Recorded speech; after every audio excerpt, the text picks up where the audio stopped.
Hello, I'm Amanda Ignafo. I'm going to be going over my Cap 1 assignment on ATP pathways, specifically for glucose and fat, for Kinesiology 516.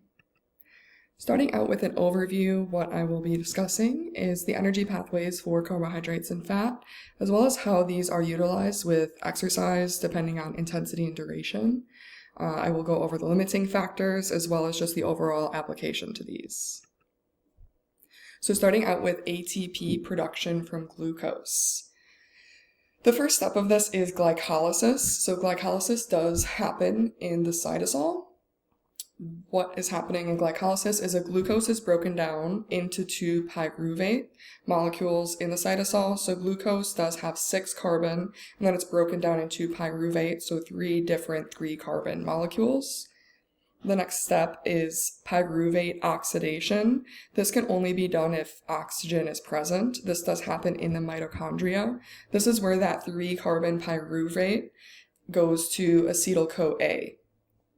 Next, this can move into the acetyl-CoA is then moved into the Krebs cycle, which is happening in the mitochondria. This again is dependent on oxygen, does need oxygen present.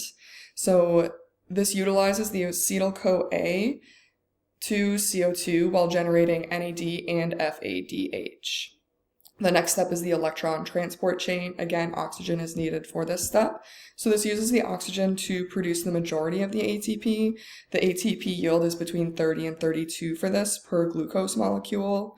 So the only step that oxygen is not needed for the metabolism of glucose is glycolysis. So whether the exercise is aerobic or anaerobic, glycolysis can take place. If oxygen is not present, the difference is that lactate or lactic acid will be the byproduct of glycolysis rather than the pyruvate molecules. So here's an image to kind of help clarify what I was just discussing. We have the glucose over here that has 6 carbon. It does use ATP in order to split to the 2 pyruvate, so some ATP is used. But there is still 2 net ATP, so a small amount of ATP produced from this. We also have 2 NADH and 2 pyruvate. This is the energy yield per glucose molecule. And as we had discussed, that's another overview of that. So moving on to pyruvate oxidation.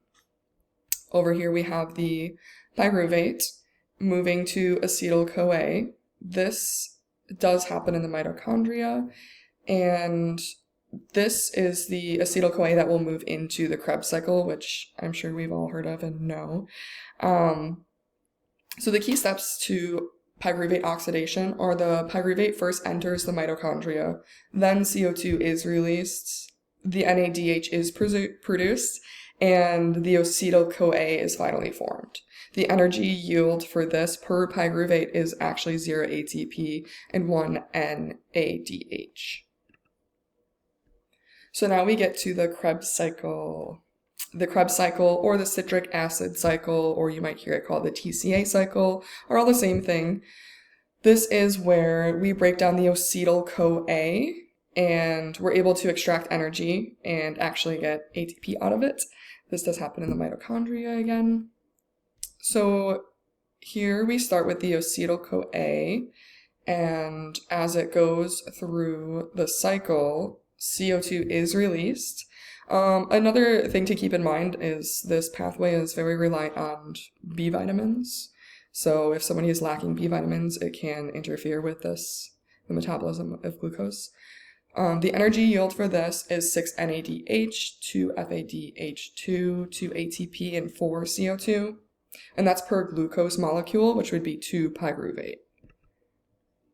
So this really puts all of those processes together. I love seeing kind of the bigger picture. As we talked about, glycolysis can happen either aerobically or anaerobically. And then we have the 2 pyruvate molecules that move into the oxidation step. And then the acetyl-CoA is able to move into the Krebs cycle.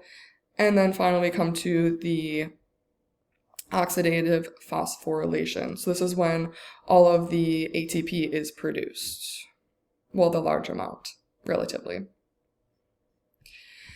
So moving on to ATP production from fat, this is beta oxidation. Key steps here are lipolysis, which is the fat breakdown when free fatty acids are formed from triglycerides, and beta oxidation breaks palmate into acetyl-CoA, as well as acetyl-CoA entering the TCA cycle. You'll see that down here.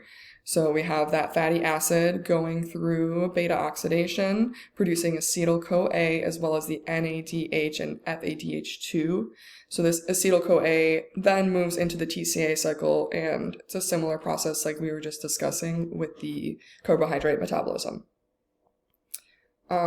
So here the energy yield, this is per palmate. We have 8 acetyl-CoA that come from the palmate and a total of 106 ATP. So a much higher amount of ATP is produced with the metabolism of fat, but it also is a slower process. So just because more energy is produced, it doesn't mean it always is going to be the ideal pathway for your body to prioritize. And oxygen is needed for this as well. So this is showing more of the step of beta oxidation. So if we go back, the beta oxidation right here, we're kind of zooming in on what's happening in that step. So I like to look at the carbon chain here, the structure of the fatty acid. So we have all of the carbons, 16 carbons specifically for this. What's happening in beta oxidation is 2 carbons are being broken off, and that is coming over here to produce the acetyl-CoA. So how many acetyl-CoA come from a fatty acid chain depend on the amount of carbons. Because there are 16 carbons, we're able to produce 18 acetyl-CoAs in this case, and then from there, those do enter the Krebs cycle. Moving on to carbohydrates versus fats as a fuel. When is your body going to prioritize using one versus the other? It would be nice if everything was black and white and either we were only using fats or we were only using carbs. It would be much simpler in our brain. But the truth is that our body is always using all of the energy systems simultaneously. Their contribution may change. It does change depending on the activities that we're doing or what the demands of the body are at that time. So when the body leans more into metabolizing carbohydrates and relying on glycolysis and that whole process is when we're doing high intensity exercise. It relies more on carb metabolism, which I'll get into the details more in a little bit. So these would be things like sprints or resistance training.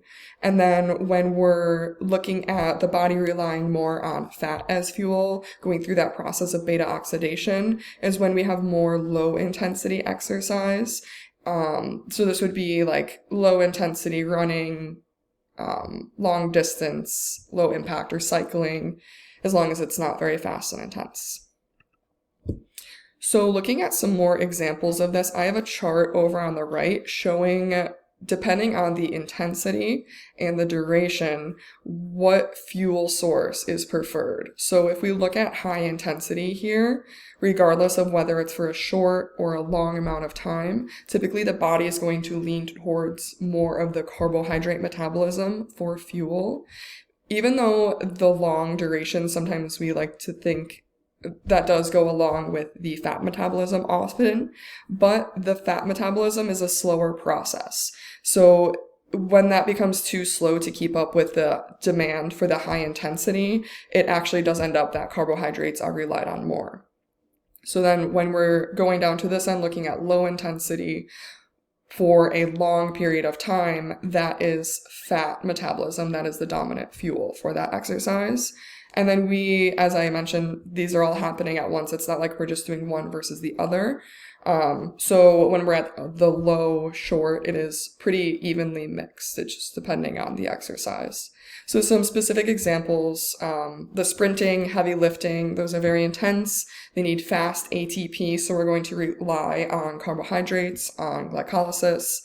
And if we're looking at sports like soccer and basketball, there are going to be short bursts where we do rely on that fast ATP with carb metabolism, but we really are using all energy systems with this. You still do need endurance. The intensity is changing throughout the game. So endurance sports are typically more of the fat metabolism relying on beta oxidation. That's going to be, like I had mentioned, the low intensity running, low intensity cycling. And then HIIT workouts, it's going to alternate between the hard and easy work. So we're going to be shifting between the systems. So the limiting factors for ATP production. For carbohydrates, the biggest limiting factors, if we're looking at carbohydrate metabolism, is glycogen depletion. So we do have glycogen stores in our body that make these carbohydrates readily available for use through glucose. And once that's depleted in our body, that does begin to limit the process of glycolysis and metabolizing the carbohydrates. Another thing is hydrogen accumulation. So as the hydrogens do accumulate, this process isn't able to be carried out as efficiently. And then fat metabolism, the biggest limiting factor here is oxygen availability. As I was touching on before, the glycolysis with carbohydrate metabolism is really the only part that doesn't fully rely on oxygen. It's able to do it without oxygen. Everything else does need oxygen. So if we're looking at beta oxidation, oxygen does need to be present. And again, the rate that it is producing ATP does happen slowly. So there's a very large amount of ATP produced, but it's more of a slow process to produce that. And the fastest producing ATP pathway is not always sustainable. So that's why we do need those two pathways to rely on, because it's not sustainable to have only carbohydrate metabolism versus only fat metabolism. So in conclusion, ATP is the form of energy needed to fuel all cells. So producing ATP really is significant. I know sometimes we don't really think much about it because we just, are doing our biochemistry and just think of it as 3 letters, and we don't really look at the bigger picture. But this is something that our body truly does rely on. It's a really important step in order to fuel everything we do in life. And the stores that we have in our body, they are very limited. We only have about 2 to 3 seconds worth of ATP stored in our body. So if we're going to go do a maximum intensity exercise, we can only last for 2 to 3 seconds without starting to produce more ATP to supply energy for that movement. So it really is something that we rely on, and it's important to understand to better understand metabolism. And these things are always working together. So whether or not your body relies on one versus the other just depends on the activity. But overall, I hope this gives you a little bit better understanding of how our body breaks down carbohydrates and fats and how those vary during exercise. Thank you.